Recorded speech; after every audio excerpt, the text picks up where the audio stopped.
बिस्मिल्लाहिर्रहमानिर्रहीम। अस्सलामु अलैकुम स्टूडेंट्स। लेक्चर नंबर 16 के साथ मैं आपका इंस्ट्रक्टर आतिफ नसीम आपकी खिदमत में हाजिर हूँ।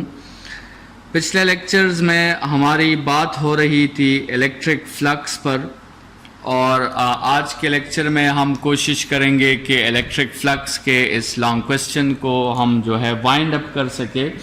अगर हम पिछले लेक्चर की बात करें तो पिछले लेक्चर्स में हमने जो टॉपिक्स डिस्कस किए हैं वो हमने प्लेन एरिया, सरफेस एरिया पे बात की, जनरली हमने फ्लक्स पे बात की, इलेक्ट्रिक फ्लक्स पे बात की, मैथमेटिकल फॉर्म डिस्कस किया, फैक्टर्स, प्रोपोर्शनैलिटीज़ हमने डिस्कस किए, इफेक्टिव एरिया के कंसेप्ट को हमने डिस्कस किया कि कैसे फ्लक्स में इफेक्टिव एरिया अपना रोल प्ले करता है और कैसे उस इफेक्टिव एरिया को हमने एरिया वेक्टर को डिफाइन करके और डॉट प्रोडक्ट को डिफाइन करके इस इफेक्टिव एरिया के कंसेप्ट को हमने फार्मूला में इंक्लूड किया।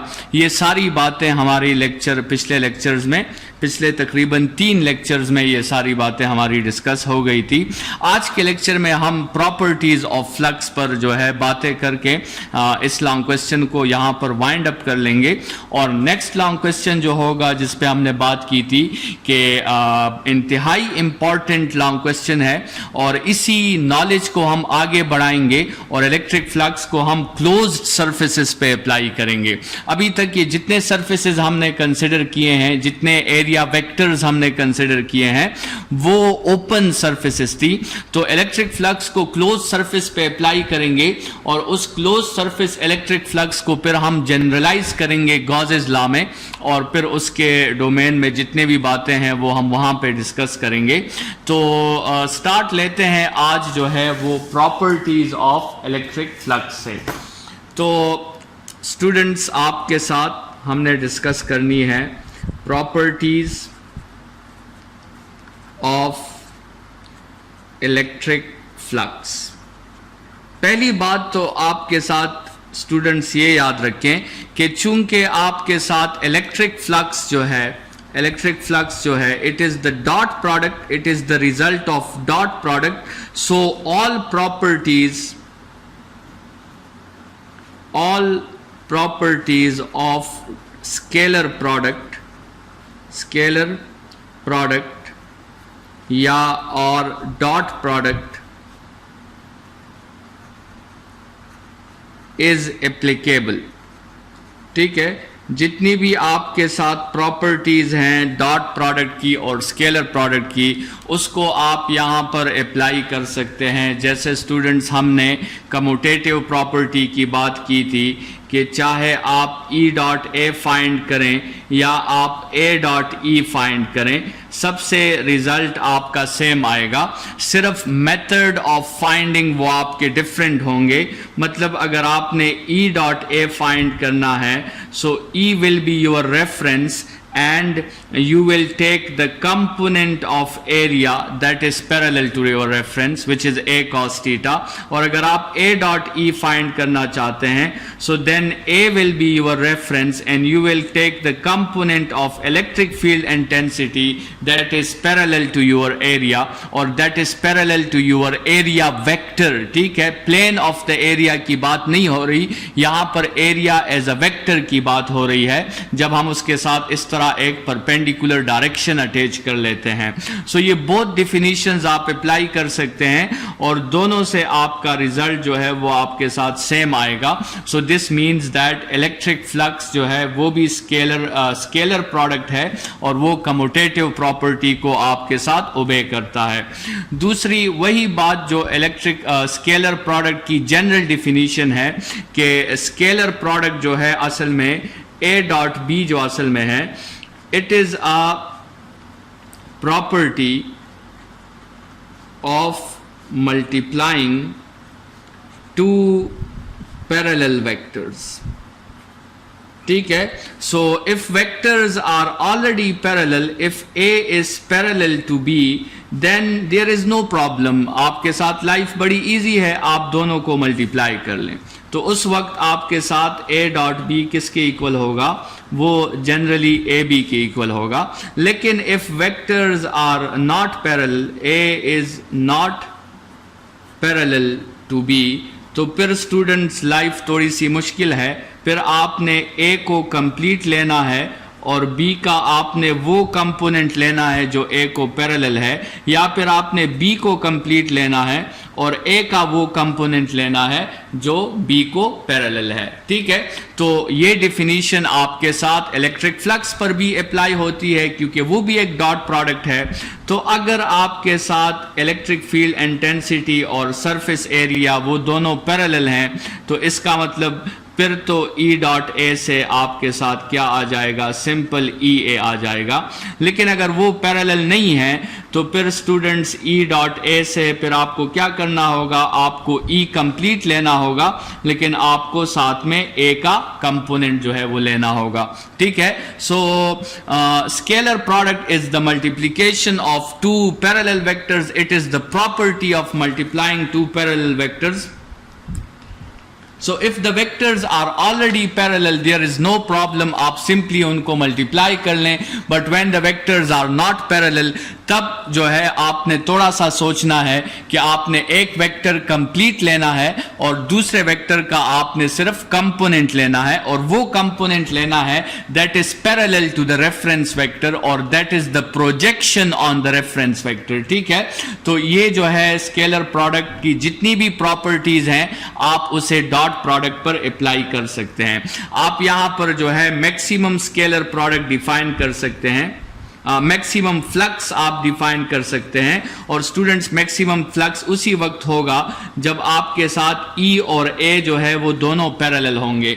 मतलब कंप्लीट एरिया जो है, जितनी भी जो आपके साथ एरिया वेक्टर का मैग्नीट्यूड है, that all magnitude of area vector is acting as effective area, जिसकी हमने डायग्रामेटिकल रिप्रेजेंटेशन कुछ इस तरह बना सकते हैं कि this is area vector and these are electric field lines. तो आपके साथ जितने भी इलेक्ट्रिक फील्ड लाइंस हैं वो इस सारे एरिया से गुजर रहे हैं और पूरा एरिया अपनी इफेक्टिवनेस जो है वो शो कर रहा है। सो इन दैट केस आपके साथ फ्लक्स जो होगा वो जो जनरली E डॉट ए के इक्वल है, इस पार्टिकुलर केस में वो EA के इक्वल हो जाएगा and this is the maximum flux obtained.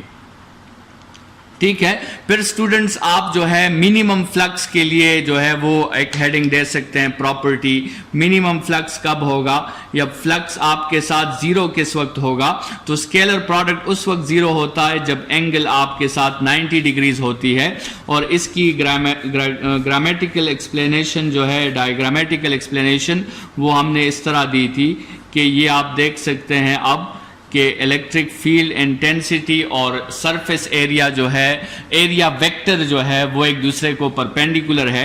यहाँ पे ये देखें आप 90 एंगल बन रहा है, तो आप देख सकते हैं कि कुछ लाइंस ऊपर से जाएंगे और कुछ लाइंस नीचे से जाएंगे।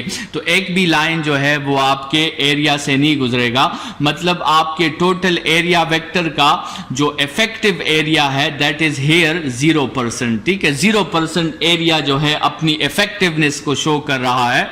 सो इन दैट केस फ्लक्स जो कि जनरली E डॉट ए के इक्वल है या EA cos थीटा के इक्वल है, लेकिन cos 90 पे रिजल्ट आपका 0 आ जाएगा। ठीक है, तो यहां पर जो है फिर आप जो है नेगेटिव फ्लक्स को डिफाइन कर सकते हैं कि व्हाट इज नेगेटिव फ्लक्स,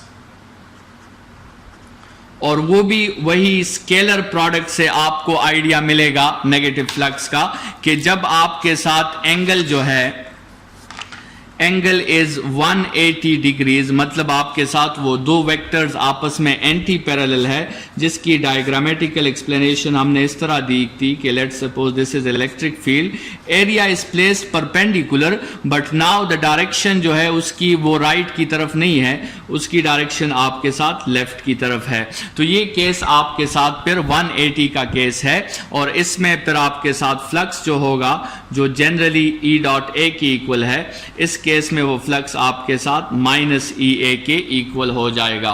ठीक है, तो ये आपके साथ कुछ प्रॉपर्टीज थी, पॉजिटिव फ्लक्स, नेगेटिव फ्लक्स और जीरो फ्लक्स, और यहां से आपको जो है वो साइन कन्वेंशंस जो है वो भी मिल गए हैं, क्योंकि एक फ्लक्स आपके साथ ये पॉजिटिव आ रहा है, दूसरा फ्लक्स आपके साथ नेगेटिव आ रहा है, तो यहीं से आप अपने लिए जो है इस फ्लक्स के साइन कन्वेंशंस भी अपने लिए एक्सप्लेन और डिफाइन कर लो।